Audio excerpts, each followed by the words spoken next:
नमस्ते, मैं छाया श्रीवास्तव आप सबका अपने चैनल कहानियों का कारवां में स्वागत करती हूँ।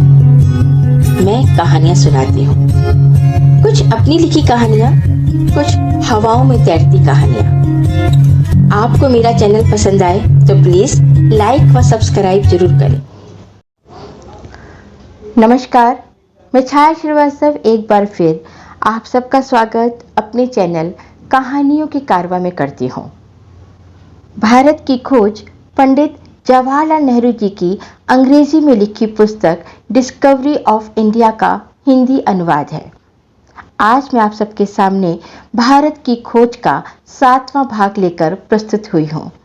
इसके पहले 6 भागों का लिंक आपको मेरे डिस्क्रिप्शन बॉक्स में मिल जाएगा। तो चलिए सुनते हैं भारत की खोज का 7वां भाग।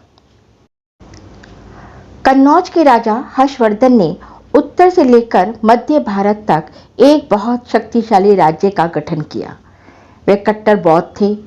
उनका महायान संप्रदाय कई रूपों में हिंदूवाद से मिलता जुलता था। उन्होंने दोनों धर्मों को प्रोत्साहन दिया।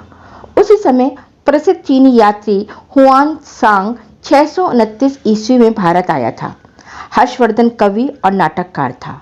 उसने अपनी राजधानी उज्जैनी को सांस्कृतिक गतिविधियों का प्रसिद्ध केंद्र बनाया और अपने दरबार में बहुत से कलाकारों और कवियों को एकत्रित किया। हर्षवर्धन की मृत्यु 648 ईस्वी में हुई थी। इसी समय इस्लामी अरब के रेगिस्तानों से अफ्रीका और एशिया में अपने कदम फैलाने के लिए सिर उठा रहे थे। दक्षिण भारत में मौर्य साम्राज्य के विनाश के बाद भी बड़े बड़े राज्य कई हजार साल तक फलते फूलते रहे। दक्षिण भारत अपनी महीन दस्तकारी और समुद्री व्यापार के लिए प्रसिद्ध था। उसकी गणना समुद्री ताकतों में की जाती थी और इनके जहाज दूर देशों तक सामान पहुंचाया करते थे। वहां पर यूनानियों की बस्तियां और रोमन सिक्के भी मिले। उत्तरी भारत पर बार बार हमलों का दक्षिण पर अप्रत्यक्ष रूप से ये प्रभाव पड़ा कि बहुत से लोग उत्तर से दक्षिण में आकर रहने लगे, जिनमें राजगीर, शिल्पी और कारीगर भी थे। इस तरह दक्षिण भारत पुरानी कलात्मक परंपरा का केंद्र बन गया और उत्तर इन नई धाराओं से अत्यधिक प्रभावित हुआ, जिसको आक्रमणकारी अपने साथ लाते थे। बार बार हमलों और बार बार नए साम्राज्यों की स्थापना के बीच देश में शांतिपूर्ण और व्यवस्थित शासन प्रणाली के लंबे दौर चलते रहे हैं। मौर्य, कुषाण, गुप्त और दक्षिण में आंध्र, चालुक्य, राष्ट्रकूट के अतिरिक्त कई राज्य ऐसे भी हैं जो सैकड़ों वर्षों तक कायम रहे। इनमें लगभग सभी राजवंश देशी थे। कुषाणों ने, जो कि उत्तरी सीमा पार से आए हुए थे, उन्होंने इस देश और इसकी सांस्कृतिक परंपरा के अनुसार ही स्वयं को ढाल लिया था।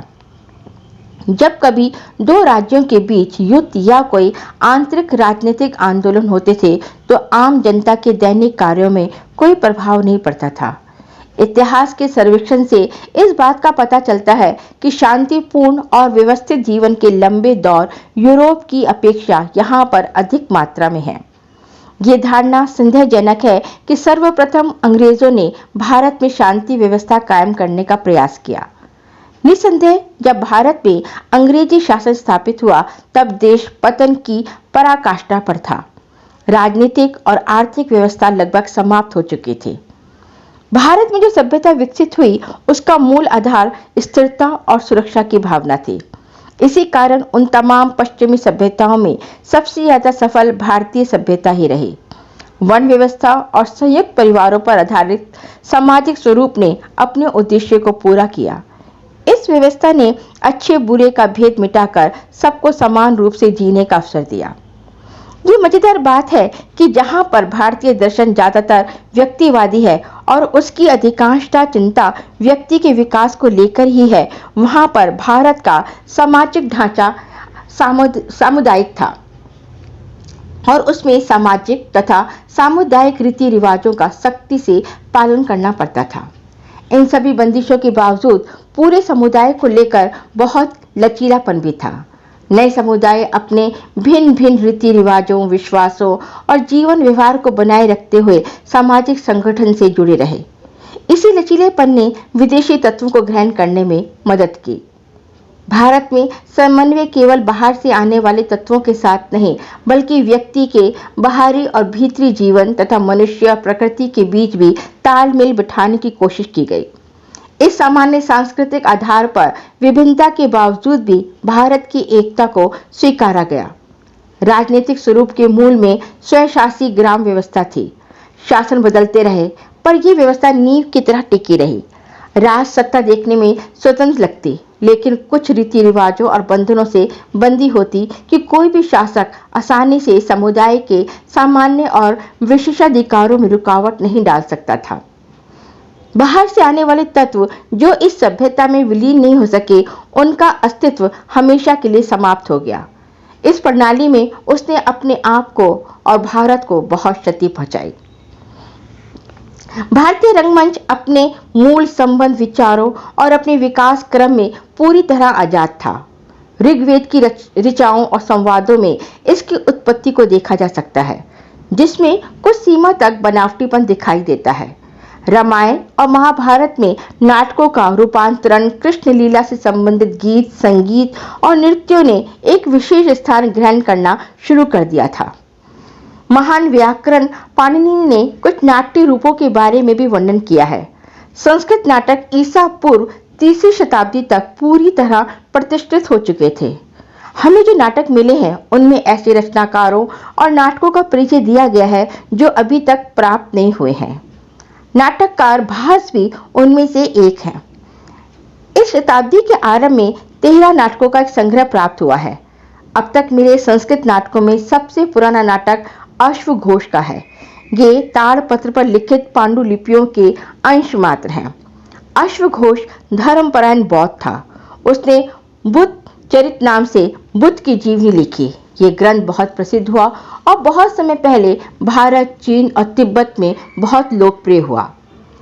यूरोप का 1789 ईस्वी में भारतीय नाटकों के बारे में तब पता चला जब कालिदास के अभिज्ञान शकुंतलम का सर विलियम जोन्स कृत अनुवाद प्रकाशित हुआ।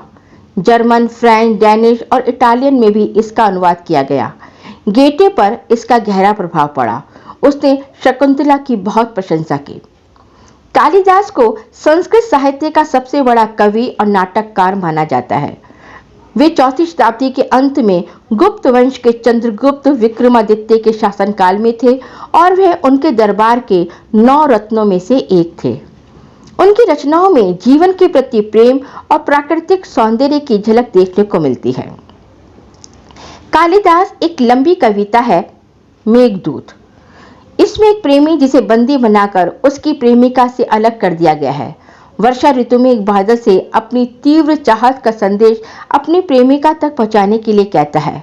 संभवतः कालिदास से पूर्व एक बहुत प्रसिद्ध नाटक शूद्र का मृच्छकटिकम यानी मिट्टी की गाड़ी की रचना हुई थी। ये एक कोमल तथा बनावटी नाटक है, परंतु इस नाटक की ऐसी सत्यता है जो हमें प्रभावित किए बिना नहीं रहती है। ये हमें उस समय की मानसिकता और सभ्यता की झांकी का बयान करता है। 400 ईस्वी के आसपास चंद्रगुप्त द्वितीय के शासनकाल में एक और प्रसिद्ध नाटक लिखा गया। वह विशाख दत्त का नाटक मुद्रा राक्षस था। यह नाटक पूरी तरह राजनीतिक पृष्ठभूमि पर आधारित था। यह वर्तमान स्थिति में बहुत प्रासंगिक है।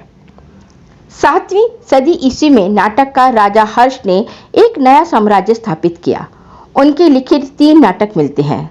संस्कृत साहित्य का चमकते सितारे भवभूति को भी भारत में काफी बहुत लोकप्रियता मिली।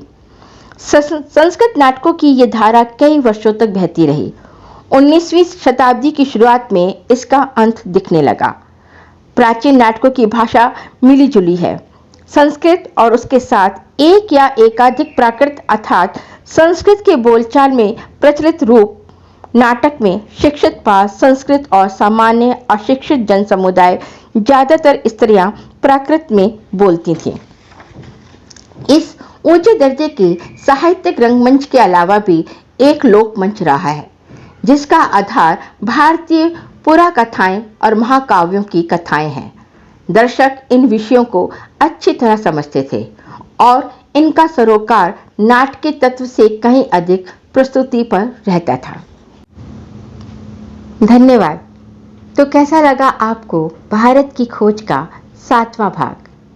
आपके कमेंट्स का मुझे इंतज़ार रहेगा।